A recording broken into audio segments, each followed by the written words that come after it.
I don't think any of our new generation movie stars can have the aura and magic of Shah Rukh Khan, Salman Khan, Amir Khan. We have got a mega star in the studio this morning. Some people will say he is the biggest movie star in the world. I don't think anybody can be Salman Khan, and I don't think anybody should try and be Salman Khan because there is only one Salman. Prabhas, Yash and Allu Arjun, तीन ऐसे actors हैं जिन्हें हम truly pan India superstars कह सकते हैं, जिनके नाम से ही आज के टाइम पे मूवीज ब्लॉकबस्टर्स होने का पोटेंशियल रखती हैं, जिनकी एक झलक देखने के लिए लोग आज के टाइम पे पागल हैं, दीवाने हैं।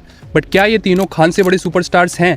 वो खान्स जो कि पिछले 30 सालों में इंडियन सिनेमा का चेहरा बन के बैठे हैं, जिन्होंने अनडाउटेडली इन 30 सालों में बॉक्स ऑफिस और लोगों के दिलों में दोनों जगह रूल किया है। तो आज हम इस वीडियो में आपको क्लियर कट आंसर देंगे कि क्या Prabhas, Yash and Allu Arjun are bigger than Khans और नो। ये वीडियो और पैन इंडिया सुपरस्टारडम एग्जिस्ट ही नहीं करता अगर प्रभास 2015 में राजा मौली के साथ बाहुबली लेकर नहीं आते। बाहुबली आने के बाद गेम ही चेंज हो गया प्रभास के लिए भी और इंडियन सिनेमा के लिए भी। प्रभास इससे पहले भी सुपरस्टार थे बट सिर्फ रीजनल, लेकिन बाहुबली के बाद प्रभास पैन इंडिया सुपरस्टार बन गए। प्रभास की फ्लॉप मूवीज भी बहुत बड़े बड़े एक्टर की ब्लॉकबस्टर मूवीज से ज़्यादा कमाने लगी। ये प्रभास का स्टारडम एक अनरियल पीक पे चला गया बाहुबली के बाद। अगर हम डायरेक्टली कंपेयर करें प्रभास को खान से अब, तो प्रभास नो डाउट बहुत ज़्यादा आगे हैं। प्रभास की ऑडियंस पुल बहुत ज़्यादा हाई है। प्रभास की मूवीज़ बहुत ज़्यादा नंबर जनरेट कर रही हैं। सिर्फ शाहरुख खान ऐसे सुपरस्टार हैं जिनकी मूवीज़ के नंबर्स कंपेरेबल हैं प्रभास की मूवीज़ से। बाकी आमिर खान और सलमान खान के नंबर्स बिल्कुल ही आसपास नहीं है प्रभास की मूवीज़ के। लेकिन इसका मतलब ये नहीं है प्रभास ने सरपास कर दिया खान्स को, बिल्कुल नहीं, क्योंकि खान्स का डोमिनेशन काफ़ी ज़्यादा अनरियल था, पिछले 30 सालों से चलता हुआ आ रहा है। मैं आपको एक एग्जाम्पल से बताता हूँ। 1994 से 2016 तक इन 23 सालों में हर साल खान्स की movies highest crossing movie of the year बनी थी, सिर्फ 2 साल छोड़कर। रोबोट और धूम 2 वही मूवी थी जो कि इस 23 सालों में ज़्यादा कमा पाई थी खान की मूवीज से। 21 साल खान्स की movies he highest crossing movies of the year बनी थी। ये इतना बड़ा फीड है कि आने वाले 50-100 सालों में भी कोई भी 2-3 एक्टर मिलकर ये अचीव नहीं कर पाएंगे। ये खान्स का इतना ज़्यादा डोमिनेशन था पिछले 30 सालों में इंडस्ट्री और बॉक्स ऑफिस पे। और अगर आज के टाइम की हम बात करें तो प्रभास के लिए इतना बड़ा स्टारडम और इतनी बड़ी लेगेसी क्रिएट करना नेक्स्ट टू इम्पॉसिबल है, क्योंकि वो जो टाइम था ना, उस टाइम पे सिर्फ नाम पे पिक्चर चल जाती थी। बट आज के टाइम पे सिर्फ नाम पे पिक्चर्स नहीं चलती हैं। आज के टाइम पे नाम तो होना ही चाहिए, जैसे प्रभास का है ऑलरेडी बड़ा नाम, बट नाम के साथ साथ कंटेंट भी मैटर करता है। आपका कंटेंट और नाम दोनों होगा जब भी आप बॉक्स ऑफिस पे और लेगेसी पे, सबसे ज़्यादा बॉक्स ऑफिस पे नंबर्स तो आप जनरेट कर लोगे, बट लेगेसी पे जो फर्क पड़ता है ना, वो कंटेंट और नाम के साथ दोनों के साथ मिलकर पड़ता है। लेकिन आज के टाइम पे बहुत ज़्यादा कॉम्पिटिशन बढ़ चुका है, नाम को लेकर भी एक से एक बड़े सुपरस्टार निकल कर आ रहा है हर इंडस्ट्रीज से, एंड कंटेंट को लेकर भी, क्योंकि आज के टाइम पे कहीं से कोई सी मूवी भी कंटेंट के मामले में आगे निकल सकती है। किसी भी स्टार की उसको ज़रूरत नहीं है, क्योंकि ऐसा टाइम है लोग कंटेंट को अप्रिशिएट कर रहे हैं। तो अगर प्रभास को खान जितना बड़ा स्टारडम और खान जितनी बड़ी लेगेसी क्रिएट करनी है आने वाले वक्त में, तो प्रभास को अपनी स्क्रिप्ट्स को बहुत वाइजली चूज करना पड़ेगा, जो कि वो आने वाले लाइनअप में कर भी रहा है। जैसे कि फौजी आने वाली है इस साल, स्प्रिट आएगी संदीप रेड्डी वांगा के साथ, कल्कि का नेक्स्ट पार्ट नाग अश्विन के साथ, एंड प्रशांत नील के साथ सलार का पार्ट 2। ये लाइनअप बहुत ज़्यादा सॉलिड लाइनअप है। इस लाइनअप से क्या प्रभास सच में खान से बड़े सुपरस्टार बन पाएंगे? इस सवाल का जवाब आपको आगे वीडियो में मिलेगा। आप आगे बढ़ते हैं अपने नेक्स्ट कंटेंडर पे। तो जैसे कि अब हमने बताया कि खान ने कैसे सिंगल हैंडेडली पूरी इंडस्ट्री को डोमिनेट करा, वैसे ही सेम टू सेम यश ने भी कन्नड़ इंडस्ट्री को सिंगल हैंडेडली डोमिनेट करा है। क्योंकि अगर आपको लगता है कि केजीएफ ने यश को बनाया है तो आप पूरी तरीके से गलत हो। यश ने केजीएफ को बनाया है, क्योंकि यश केजीएफ से पहले लगातार 10 इंडस्ट्रियल ब्लॉकबस्टर और सुपरहिट मूवीज देते हुए आ रहे थे। केजीएफ से तो बस उन्होंने उस रीच के साथ उस पैन इंडिया सुपरस्टारडम को पा लिया था, जो कि वो ट्रूली डिजर्व भी करते हैं। क्योंकि यश अपनी मूवीज की स्क्रिप्ट बहुत ज्यादा वाइजली चूज करते हैं और वो अपनी मूवीज की मेकिंग में भी काफी ज्यादा इंडल्ज और पैशनेट रहते हैं। जिस तरीके से वो अपनी नेक्स्ट मूवी टॉक्सिक के लिए भी काफी ज्यादा इंडल्ज और पैशनेट लग रहे हैं। बट हम यश को डायरेक्टली खान से कंपेयर नहीं कर सकते हैं, क्योंकि केजीएफ से पहले वाले यश, यानी जब वो सिर्फ कन्नड़ सुपरस्टार थे, वाले यश को हम खान से कंपेयर नहीं कर सकते हैं। और जहां पर प्रभास 2015 में बाहुबली के बाद अपनी बहुत सारी मूवीज लेके आ चुके हैं, वहां पर यश ने केजीएफ 2 के बाद कोई सी भी मूवी नहीं करी है। उनकी कोई सी भी मूवी अभी नहीं आई है, और जो उनकी नेक्स्ट मूवी आएगी टॉक्सिक, वो डायरेक्टली 19 मार्च को इसी साल 2026 को आने वाली है। तो हम यश के स्टारडम को डायरेक्टली खान से कंपेयर नहीं कर सकते हैं। बट स्टिल जो मैं अपने हिसाब से कहना चाहूंगा कि यश का स्टारडम अभी भी बहुत ज्यादा है। लोग उनकी टॉक्सिक मूवी के लिए बहुत ज्यादा एक्साइटेड हैं, बहुत ज्यादा एंटिसिपेट कर रहे हैं टॉक्सिक मूवी के लिए। और अगर मैं स्टारडम की बात करूं, क्राउड पुल की बात करूं, तो मुझे लगता है कहीं ना कहीं यश भी खान से ज्यादा स्टारडम और क्राउड पुल कैरी करके चलते हैं इस टाइम पे। और जिस तरीके की वो अपनी स्क्रिप्ट चूज करते हैं, तो मुझे ऐसा लगता है कि यश का आने वाला लाइनअप और भी ज्यादा अच्छा होता जाएगा टॉक्सिक और उसके बाद जो उनकी रामायण आएगी उसके बाद। क्योंकि आप खुद ही इमेजिन करो, जैसा कि अभी मैंने बताया था, यश लगातार 12 इंडस्ट्रियल ब्लॉकबस्टर और सुपर हिट मूवीज देके आ रहे हैं, तो वो किस तरीके की स्क्रिप्ट चूज करते होंगे। और अगर उन्होंने इसी तरीके की स्क्रिप्ट चूज करके पैन इंडिया लेवल पे अपनी मूवीज को रिलीज करा तो उनका स्टारडम डबल ट्रिपल बहुत ज्यादा मैक्स टू मैक्स बढ़ता ही जाएगा। और जहां तक अभी हमने टॉक्सिक मूवी का टीजर देखा है, उस हिसाब से लग रहा है कि यश इस मूवी से काफी ज्यादा डिफरेंट अप्रोच रखने वाले हैं। और रामायण के लिए तो लोग ऑलरेडी बहुत ज्यादा एक्साइटेड हैं, क्योंकि रामायण इंडियन सिनेमा की अभी तक की मोस्ट एंटिसिपेटेड मूवी बताई जा रही है और मोस्ट पैशनेटली बनाई भी जा रही है। तो यश अपने इसी लाइनअप और इसी पास्ट सक्सेस रेशियो के साथ कहीं ना कहीं खान की उस लेगेसी को मैच कर लेंगे। बट क्या वो खान से बड़े सुपरस्टार बन पाएंगे, वो फाइनल वर्डिक्ट आपको हमारे लास्ट कंटेंडर के बाद पता चलेगा। अब हम बात करेंगे अपने लास्ट कंटेंडर के बारे में। जहाँ पर प्रभास यश जैसे कंसिस्टेंट नहीं है और यश के पास प्रभास जैसा स्टारडम नहीं है, वहीं पे एक साउथ का ऐसा सुपरस्टार निकल कर आता है जिसके पास ये दोनों चीज़ें परफेक्टली बैलेंस है। वो है दी icon star Allu Arjun. Allu Arjun most consistent superstar रहे हैं बहुत सालों से। हम लोग नॉर्थ में समझते हैं कि अल्लू अर्जुन सिर्फ पुष्पा से ही बहुत बड़े सुपरस्टार या मेगा स्टार बने, लेकिन ऐसा नहीं है।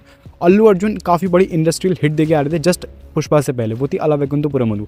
अला वैकुंठपुरमलु बहुत बड़ी हिट थी तेलुगु इंडस्ट्री में। और सिर्फ अला वैकुंठपुरमलु नहीं, अल्लू अर्जुन इससे पहले ही बहुत बड़ी बड़ी hit and blockbuster and super hit movies दे चुके हैं। एंड इसी ब्लॉकबस्टर और हिट मूवीज़ की वजह से उनकी नॉर्थ इंडिया में पॉपुलैरिटी बढ़ी, क्योंकि ये सारी मूवीज़ टीवी पे टेलीकास्ट हुई और लोगों ने बहुत ज़्यादा देखी एंड यूट्यूब पे ये मूवीज़ अपलोड हुई एंड बिलियंस में व्यूज़ आए। एंड इसी मूवीज़ की वजह से काफ़ी ज़्यादा रिपीट वैल्यू रही है अल्लू अर्जुन की। एंड अल्लू अर्जुन बहुत ज़्यादा ही हाउस होल्ड डिस्कशन बने। कॉमन पब्लिक में अल्लू अर्जुन की पॉपुलैरिटी बहुत ज़्यादा गेन हुई इन्हीं मूवीज़ की वजह से, क्योंकि अल्लू अर्जुन बहुत ज़्यादा अवेलेबल सुपरस्टार थे, क्योंकि उनकी मूवीज़ टीवी पे भी बहुत ज़्यादा आया करती थी एंड यूट्यूब पे भी बहुत ज़्यादा चला करती थी। एंड इन्हीं रीजंस की वजह से अल्लू अर्जुन साउथ के मोस्ट लव्ड सुपरस्टार है नॉर्थ इंडिया में। अगर हम अब डायरेक्टली अल्लू अर्जुन को खान से कंपेयर करें तो नो डाउट अल्लू अर्जुन का पुल बॉक्स ऑफिस पे खान से बहुत ज़्यादा है। अल्लू अर्जुन की मूवीज़ खान से बहुत ज़्यादा नंबर जनरेट कर पाती हैं, खान से बहुत ज़्यादा मूवीज़ चलती भी हैं। इवन अल्लू अर्जुन की मूवीज़ यश और प्रभास से भी बहुत ज़्यादा चलती हैं। मैं आपको एक एग्जाम्पल से बताता हूँ। अल्लू अर्जुन की लास्ट मूवी पुष्पा 2, उसने सिर्फ और सिर्फ हिंदी बेल्ट में, हिंदी कलेक्शन में 821 करोड़ का कलेक्शन करा है, जो कि बहुत ज़्यादा बड़ा है। एंड सिर्फ इंडिया में पुष्पा 2 ने 1241 करोड़ का कलेक्शन करा था। ये बहुत बड़ा फीट है। लोग अपने नंबर्स मैनिपुलेट करते हैं, अपने नंबर्स ग्रॉस दिखाते हैं और पूरी दुनिया के नंबर मिला के भी 1000 करोड़ नहीं कर पाते हैं, लेकिन अल्लू अर्जुन की मूवी पुष्पा 2 सिर्फ नेट कलेक्शन में बड़ी बड़ी मूवीज को पीछे कर चुकी है। इतना ज़्यादा स्टारडम है अल्लू अर्जुन का। इस स्टारडम को देखते हुए ये कहना बिल्कुल ठीक होगा कि अल्लू अर्जुन आज के टाइम के इंडिया के मोस्ट बिलवेड सुपरस्टार बन चुके हैं। एंड उनका स्टारडम हमेशा से अच्छा था, बट आज के टाइम पे बिल्कुल पीक कर चुका है। एंड उनकी स्क्रिप्ट सिलेक्शन भी हमेशा से बेस्ट रही है। एंड अब तो आने वाला फ्यूचर भी उनका बहुत ज़्यादा सिक्योर नजर आता है, क्योंकि आने वाली मूवी है उनकी अभी नेक्स्ट A22X जो कि एटली के साथ मूवी बन रही है, जो कि बहुत ज़्यादा रेवोल्यूशनरी सिनेमा होने वाला है। ये मूवी से इंडियन सिनेमा सच में बिल्कुल बदल जाएगा, क्योंकि इस मूवी का हर एक डिपार्टमेंट हॉलीवुड से लाया जा रहा है। कॉस्ट्यूम हो, VFX हो, सेट्स हो, हर एक माइनर से माइनर छोटी से छोटी चीज़ हॉलीवुड से लेके आई जा रही है साउथ में। एक भी एसेट जो भी इस मूवी से आया है अभी तक, अनाउंसमेंट वीडियो तक, बिल्कुल भी हल्का काम नजर नहीं आता है। ये मूवी इतनी ज़्यादा बड़ी मूवी होने वाली है। एंड इसी के साथ साथ अल्लू अर्जुन की नेक्स्ट मूवी जो इसके बाद आएगी वो है Pushpa 3D rampage. Pushpa 3D rampage के बारे में मुझे आपको बताने की जरूरत भी नहीं है। वो बॉक्स ऑफिस पे रैम्पेज लेकर आएगी। जितने रिकॉर्ड्स बनने हैं बना लो, जितने सालों में बन सकते हैं। जब तक पुष्पा 3 नहीं आती है, पुष्पा 3 के आते ही सारे रिकॉर्ड्स टूट जाएंगे, क्योंकि पुष्पा 2 नहीं ऑलमोस्ट 1800 करोड़ का कलेक्शन कराता है। एंड डोमेस्टिक तो आपको पता ही है। जब भी पुष्पा 3 आएगी तो 2000 करोड़ तो ऑलमोस्ट सील एंड डन है। एंड इसी सुपरस्टारडम को देखते हुए, जो कि और ज़्यादा बढ़ रहा है, तो और ज़्यादा मूवीज़ भी अनाउंस होंगी जो कि 1000-2000 करोड़ से नीचे की मूवीज़ नहीं होंगी। तो अब पता लगता है कि अल्लू अर्जुन का स्टारडम कितना ज़्यादा है। उनका स्टारडम, स्क्रिप्ट सिलेक्शन एंड अब उनका फ्यूचर, ये तीनों चीज़ें चीख के कह रही हैं कि अल्लू अर्जुन खान से बड़े सुपरस्टार हैं। लेकिन क्या वो वाकई में खान से बड़े सुपरस्टार हैं? तो अब जब हमने तीनों एक्टर्स की बात कर ली है, तो अब इन तीनों एक्टर्स को खान से डायरेक्टली कंपेयर करना ही सबसे ज़्यादा फेयर तरीका होगा। तो अगर हम स्टारडम और आज के टाइम पे क्राउड पोल और बॉक्स ऑफिस नंबर्स की बात करें, तो ये तीनों एक्टर्स खान से वे अहेड हैं ऑब्वियसली। और जिस तरीके का इनका फ्यूचर लाइनअप लग रहा है, तो ऐसा लग रहा है कि और भी बड़े सुपरस्टार बनते ही जाएंगे। बट अगर हम लेगेसी की बात करें तो यहाँ पर मामला बहुत ज़्यादा ट्रिकी हो जाता है, क्योंकि जैसे कि हमने आपको बताया था 1994 से 2016 तक 29 सालों में 21 साल खान्स की movies he highest crossing movies of the year रही हैं। लाइक लिटरली उस टाइम पे खान का कोई कंपटीशन था ही नहीं। बट आज के टाइम पे ऐसा नहीं है। प्रभास, अल्लू अर्जुन और यश के साथ साथ और भी बहुत बड़े बड़े एक्टर्स हैं जो कि बॉक्स ऑफिस और लोगों के दिलों पे रूल कर रहे हैं। लाइक रणबीर कपूर और रणवीर सिंह जैसे कॉम्पिटिटर्स हैं आज के टाइम पे, जिनका आने वाला लाइनअप भी बहुत ज़्यादा प्रॉमिसिंग लग रहा है। लाइक रामायण, एनिमल पार्क और धुरंधर 2 से वो एक्टर्स भी पूरी तरीके से बॉक्स ऑफिस पे कब्जा कर लेंगे। तो इसीलिए आज के टाइम पे इतने सारे कॉम्पिटिशन के बीच में खान की जैसी वो लेगेसी बिल्ड करना is like next to do impossible. जो हमने खान्स का एरा विटनेस करा है वो एक तरीके से once in a lifetime experience है, क्योंकि इन तीनों खानों ने इन 30 सालों में हर तरीके से डोमिनेट करा है। बॉक्स ऑफिस वाइज तो ऑब्वियसली कराई है, बट अगर हम ग्लोबल इम्पैक्ट की बात करें तो उसमें भी खान्स इन तीनों एक्टर से बहुत ज्यादा आगे हैं। और अगर हम एसआरके की बात करें तो वो तो एक तरीके से ग्लोबल फिनोमेना है ही। खासकर यूरोप में एसआरके को बहुत ज्यादा पसंद करा जाता है। जब भी उनकी मूवी लगती है तो वो यूरोप से बहुत ज्यादा मैसिव कलेक्शन करके देती है। और अगर हम सलमान खान की बात करें तो उनको मिडिल ईस्ट में बहुत ज्यादा पसंद करा जाता है और उनकी मूवीज वहां पर भी एक इवेंट की तरह सेलिब्रेट करी जाती हैं। और अगर फिर हम आमिर खान की बात करें तो वो चाइना के बहुत ज्यादा बिलवड एक्टर हैं और उनकी मूवीज चाइना से बहुत ज्यादा अच्छा कलेक्शन करके देती भी हैं। और इसी के साथ साथ अगर हम इन्फ्लुएंस की बात करें इन तीनों एक्टर्स की तो वो भी बहुत ज्यादा यूज रहा है इन 30 सालों में। लाइक एसआरके का वो पोज हर कोई कॉपी करता है। लाइक वर्ल्ड वाइड वो फेमस है।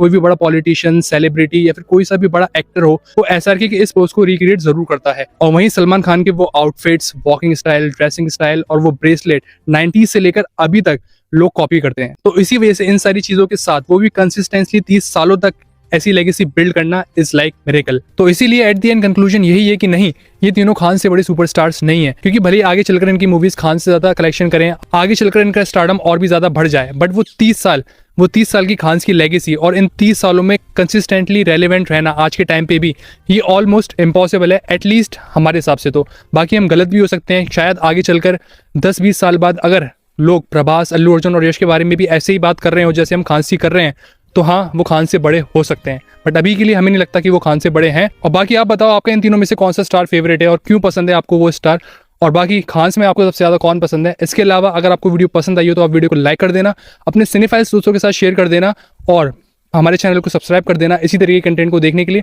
और अगर आप बॉलीवुड में खान से कोई रिप्लेस कर सकता है इसके बारे में वीडियो देखना चाहते हो तो आप इस पर क्लिक कर सकते हो। और इसके अलावा 5 ऐसी मूवीज जो कि 2000 करोड़ कमाने का पोटेंशियल रखती हैं उसके बारे में आप जानना चाहते हो तो आप इस पर क्लिक कर सकते हो।